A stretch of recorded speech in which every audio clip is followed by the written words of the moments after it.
Τι πρέπει να προσέξει ο Παναθηναϊκός στην απόψινή αναμέτρηση με τη Real Μαδρίτης? Όχι, δεν θα κάνω τον Αταμάν. Όχι, δεν θα κάνω τον προπονητή. Εξωαγωνιστικά τι πρέπει να προσέξει? Αν και νομίζω ότι δεν τίθεται θέμα, εμείς οφείλουμε να το αναφέρουμε. Ένα μικρό ψεματάκι που είπε ο Ζέλικο Μπράντοβιτς στις δηλώσεις του για το παιχνίδι με τον Ολυμπιακό, οι δηλώσεις του Coach B βέβαια για το μάτς με την Παρτίζαν, και θα κλείσουμε βέβαια το βίντεο με το τι ακριβώς θέλει από τη ζωή μας επιτέλους η Μακάμπι του Τελαβίβ. Πάμε.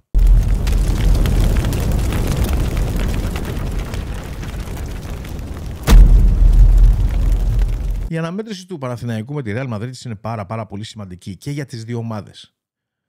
Πρώτον, γιατί ο Παναθηναϊκός θέλει να κερδίσει και να σκαρφαλώσει και να εδραιωθεί στην τετράδα, έτσι ώστε να έχει το πλεονέκτημα έδρας στα play-off. Αυτός είναι ο στόχος του, όσο πιο ψηλά φτάσει. Okay. Και δεύτερος, μπορεί να φτάσει, κατά τη δική μου άποψη. Λοιπόν, και η Real Madrid βέβαια από την άλλη μεριά, η οποία βρίσκεται στην γραμμή ακριβώς στο play-in, μαζί με την Μπαρτσελώνα. Γίνεται μια μάχη εκεί. Μία ο ένας είναι εκτός, μία ο άλλος είναι εκτός από τα play-in.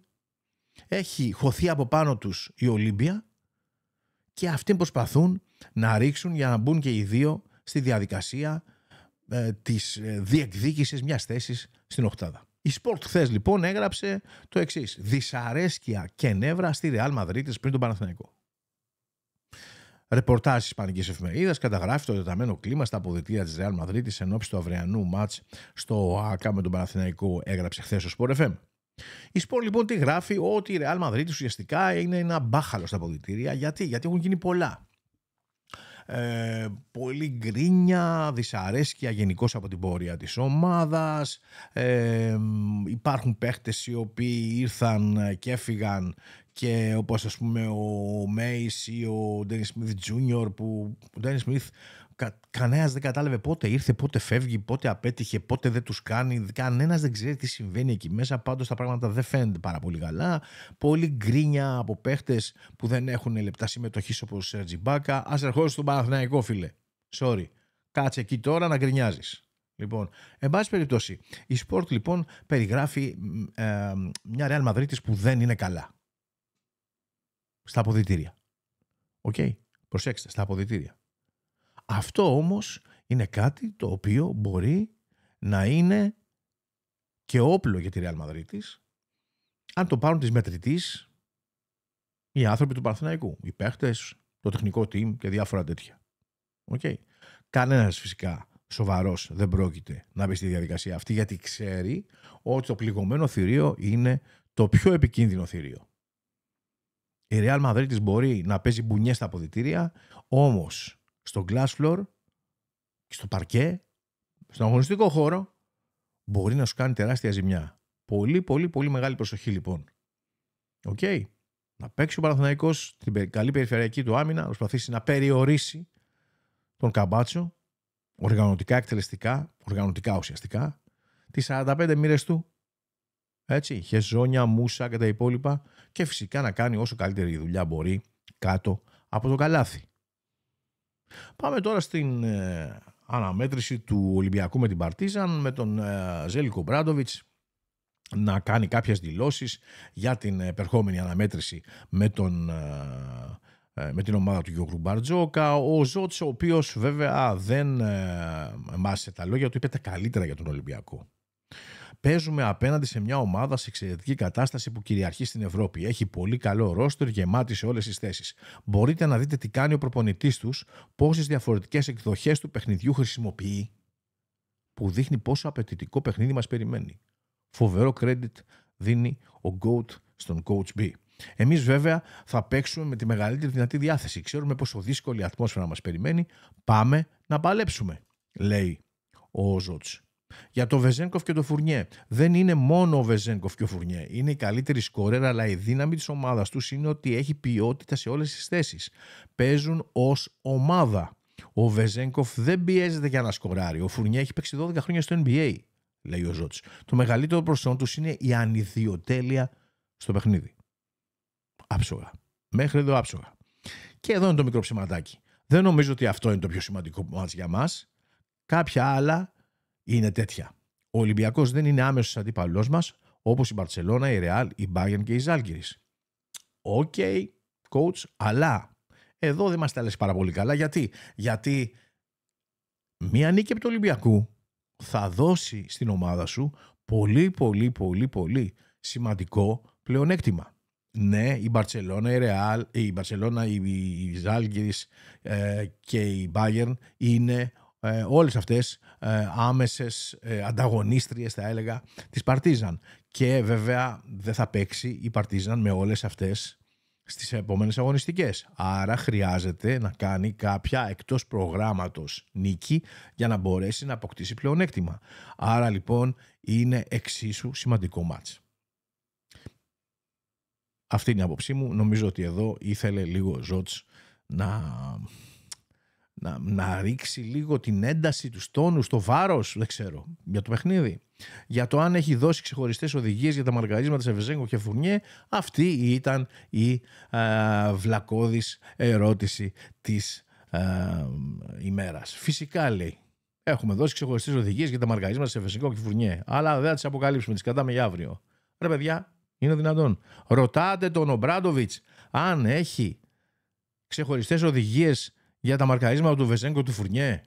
Πιστεύετε ότι υπάρχει πιθανότητα να αφήσει τους δύο κύριους πόλους σκοραρίσματος του Ολυμπιακού ελεύθερους και ωραίους όπως όλους τους υπόλοιπους? Σε καμία περίπτωση.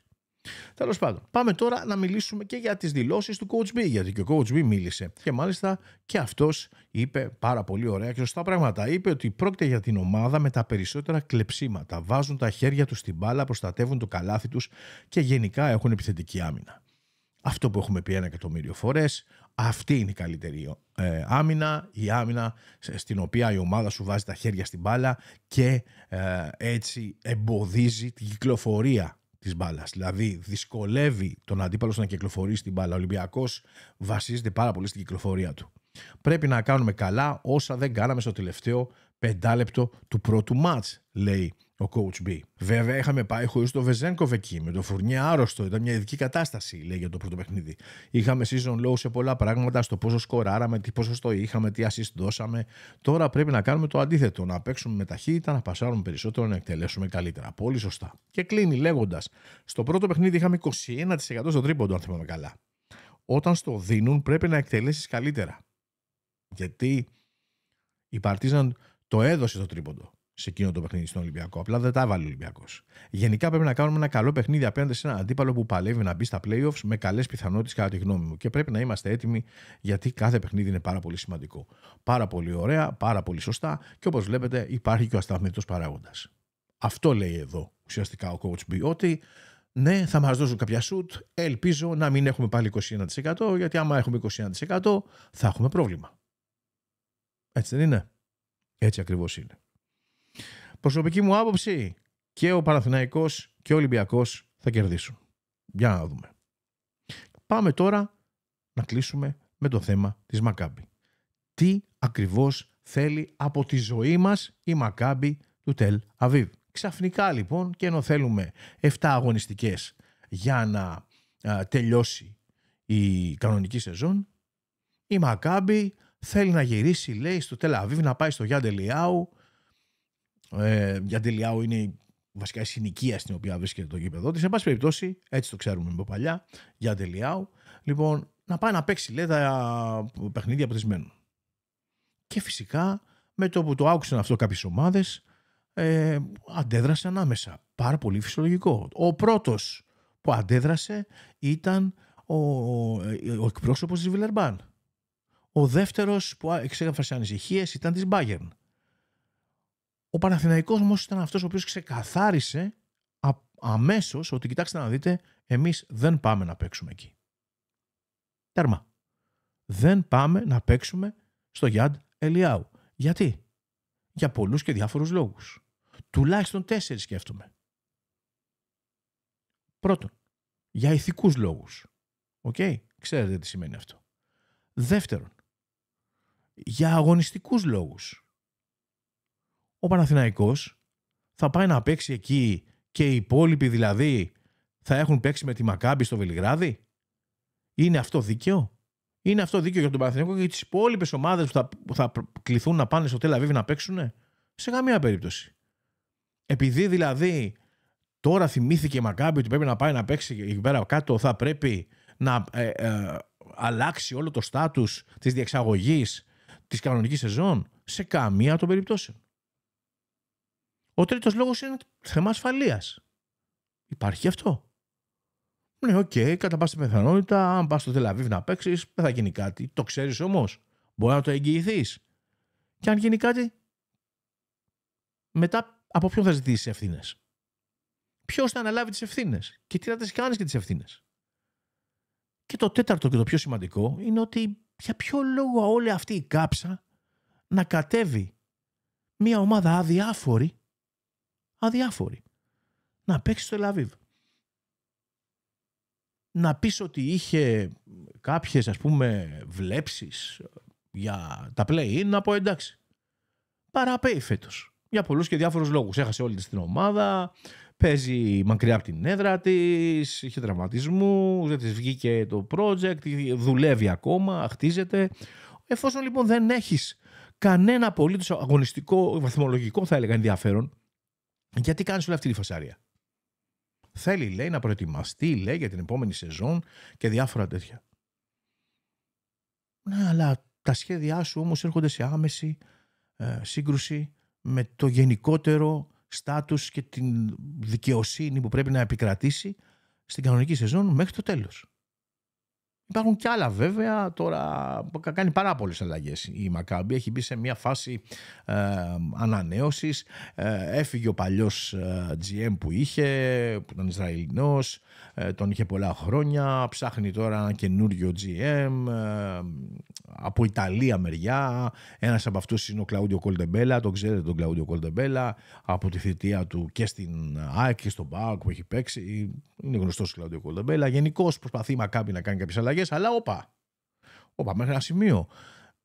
Τελειώνει η σεζόν, παίξει κανονικά τα παιχνιδάκια σου στο Βελιγράδι και μετά βλέπουμε, συζητάμε, να δούμε και πώς είναι η κατάσταση κάτω, μιλάς και με την Ευρωλίγκα και αποφασίζετε αν θα παίζετε κάτω στην έδρα σας στο Τελ Αβίβ ή όχι.